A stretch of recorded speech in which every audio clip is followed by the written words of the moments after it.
Hello, my name is Kyle Mann, and I'm a student employee at the Auburn University Office of Professional and Career Development.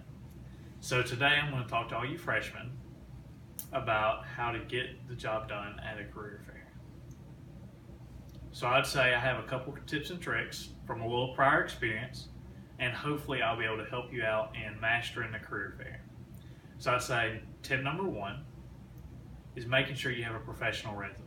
That's a very, very important thing to all these employers. Make sure you have a snapshot of what your past experiences and what you can bring to that employer.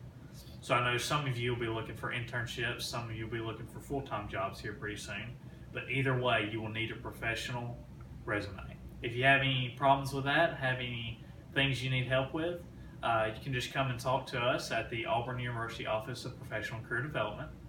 So I'd say that's tip number one.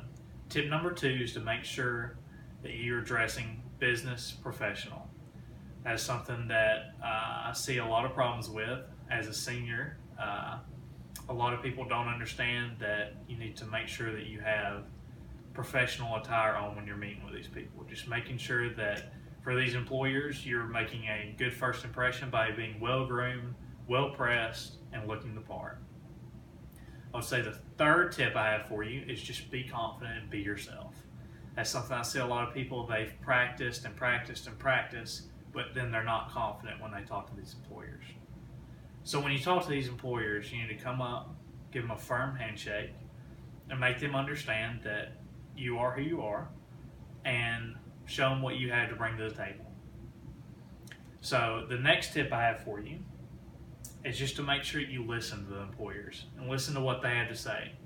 So just make sure that when they're talking, that you're not thinking about what you're going to say next, which is hard to do, but to make sure that you're listening to what they have to say.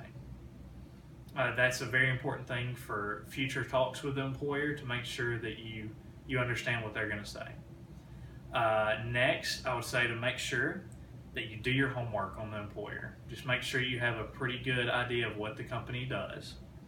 And lastly, just follow up. Give them a quick thank you note and get their contact information. Hopefully these are some good tips and tricks, and hopefully I can help y'all out with that.